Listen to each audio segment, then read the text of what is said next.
Tu vois mon gars, quand on parle de musique dans la vie, il y a au moins 3 catégories de personnes. La première sont les gens qui ont des goûts musicaux plutôt intéressants, comme ceux qui écoutent le dernier album de Damso qui est au passage une véritable tuerie. De l'autre côté, t'as des gens qui sont un peu perdus musicalement et qui écoutent du Jul ou du Weshden simplement pour passer le temps. Et au milieu, t'as des gens comme moi qui en ont absolument rien à foutre et qui écoutent en boucle depuis l'autre jour le dernier clip Pokémon qui est une vraie tuerie. Game Freak a fait un Pokémon direct l'autre jour sur les DLC Pokémon épée et bouclier pour donner quelques infos comme la date de sortie du 23 octobre, dévoiler aussi au passage le Roi Galar Galar et distribuer le Melmetal qui va gigamaxer dans les jeux. Ils ont aussi parlé du Pokémon Home qui sera utilisable maintenant avec le jeu Pokémon Go et la fameuse distribution des Pikachu à casquette de Sacha. Rien de ouf, sauf à la dernière minute du Pokémon Direct quand Game Freak nous a tous pris à contre-pied en nous mettant des immenses claques et des revers de nostalgie avec un clip musical sorti de nulle part qui vont donner en tout cas de très bons souvenirs à tous les joueurs de Pokémon et aussi à ceux qui regardent l'animé. Entre le rythme, le son, l'ambiance des OST, surtout l'animation mon gars elle était absolument magnifique, on a tous pris des claques, c'était une véritable tuerie. Franchement je vous mets le lien en description pour pas que tu rates ça parce que c'est vraiment une vraie folie. J'arrive pas vraiment t'expliquer, j'ai vraiment le sourire jusqu'aux oreilles rien que quand j'en parle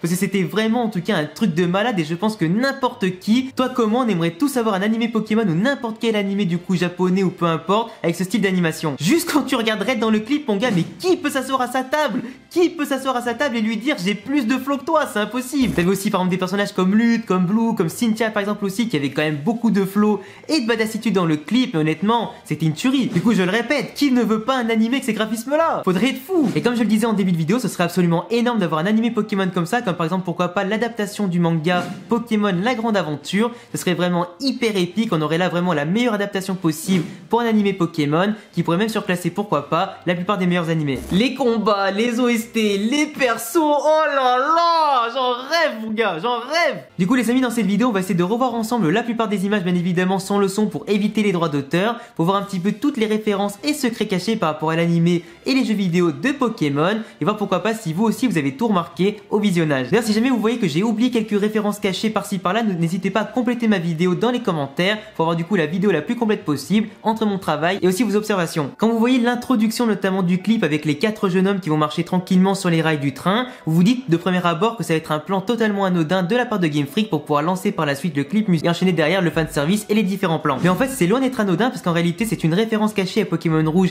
et Pokémon Bleu qui date du coup d'aujourd'hui de plus de 20 ou 25 ans et notamment à l'époque quand on cliquait sur la télé dans la chambre du héros, on voyait un petit message qui s'affichait en disant qu'on voyait un clip ou un film montrant 4 jeunes hommes marcher sur des rails de train. C'est donc une référence absolument incroyable. On voit que Game Freak avait quasiment tout prévu depuis tout ce temps, ou du moins qu'ils sont allés chercher jusqu'au moindre détail pour mettre en tout cas les chercheurs comme moi à rude épreuve et surtout aussi mettre une bonne claque de nostalgie à tous les joueurs, anciens comme nouveaux. On a ensuite un dresseur et une dresseuse qui vont grandir petit à petit durant le clip et qui représentent du coup les héros de l'animé ou du jeu vidéo de Pokémon, en tout cas du monde de Pokémon, avec chacun un starter comme Pikachu ou Evoli, en référence forcément au jeu Pokémon Let's Go et aux mascottes de la série. Ce qui est énorme ensuite, c'est qu'on voit des personnages de l'animé et des jeux vidéo qui utilisent des types spécifiques de Pokémon sur chacun des plans, comme le type eau au début, puis électrique, sol, etc. jusqu'au dernier type avec bien sûr des champions d'arène mélangés avec des membres du conseil des cadres, du maître de la ligue, des membres du Poké Group, des capitaines ou doyens d'épreuve d'Alola. En tout cas, tout le monde est là. Ensuite, on a une sorte de plan qui va tourner autour des héros avec des bâtiments en fond et surtout des ombres de Pokémon légendaires ou d'ultra chimères qui vont apparaître les unes après les autres. On voit aussi à la fin de cette scène-là et de ce plan-là les ombres des grands méchants de l'histoire de Pokémon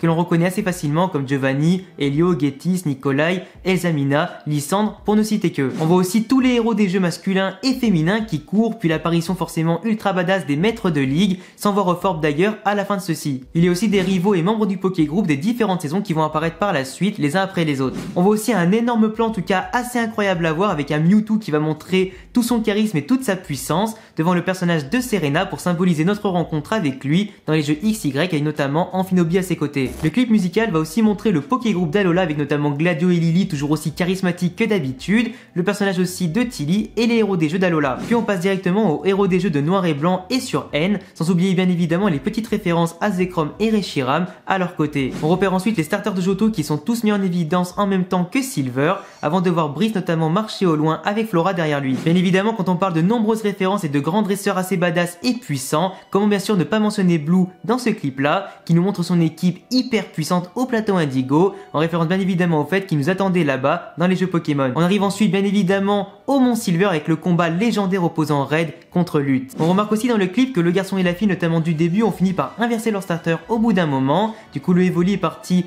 avec le garçon et le Pikachu avec la fille, avant bien évidemment de retourner chez leurs dresseurs respectifs, avec un Pikachu qui a récupéré au passage la casquette de Red, pendant que le Evoli avait récupéré un peu plus tard la casquette de Tarak, en référence bien évidemment aux deux meilleurs dresseurs de l'histoire du monde de Pokémon. Toute la team de Galar sont ensuite présents, les rivaux, les champions d'arène sont également mis en évidence, avec bien sûr la grosse team de Tarak en gros plan, avant que les héros des jeux Pokémon épée et bouclier n'apparaissent pour défier Tarak et notamment son Dracofeu Gigamaxé avec un Pyrobut Gigamaxé. On retrouve ensuite les dresseurs d'origine qui ont du coup leur starter d'origine, avec tous les professeurs et les différents starters de toutes les générations de Pokémon qui vont apparaître sur le grand panneau, avant que les héros que l'on suit depuis le début du clip partent vers de nouvelles aventures tous les deux, avec différents paysages des jeux et références du coup aux différentes régions de l'animé et du jeu vidéo sur chaque petit panneau. Avant de se conclure une nouvelle fois sur les 4 garçons qui vont marcher sur les différentes rails, un Mew qui apparaît et quelqu'un qui vous capture avec une Pokéball. En tout cas les amis, on a eu un clip qui était vraiment hyper stylé, franchement j'en ai encore des frissons, il était vraiment incroyable. Je pense en tout cas qu'il a fait l'unanimité sur Twitter, sur YouTube, Facebook, tous les réseaux, en tout cas tout le monde en a parlé, je pense que tout le monde l'a téléchargé en MP3 pour le mettre dans sa playlist, c'est vraiment une folie. J'espère en tout cas que cette petite vidéo analyse des références de ce clip là vous a plu, j'espère en tout cas que peut-être vous avez remarqué d'autres choses que moi-même je n'ai pas vu dans mon analyse pour qu'on puisse compléter ma vidéo entre ma vidéo et vos commentaires. J'espère vraiment que la vidéo dans son ensemble vous a plu, même si j'étais pas dans mon décor habituel. En tout cas j'ai quand même voulu faire cette vidéo parce que ça me faisait extrêmement kiffer d'en parler, de chercher quelques petits détails pour faire un petit débrief avec vous et donner mon avis. Si mes vidéos vous plaisent sur Pokémon, les mangas animés, les jeux vidéo, je vous laisse comme d'habitude me laisser de gros pouces bleus, vous abonner à ma chaîne et cocher la cloche pour ne pas rater les prochaines vidéos. Venez me follow sur Instagram, Twitter et Twitch, à tous les liens qui s'affichent ici, pourquoi pas aussi sur TikTok. Et à bientôt les amis pour de prochaines vidéos, prenez soin de vous, ciao. Ensemble pour toujours et même un peu plus, amis jusqu'à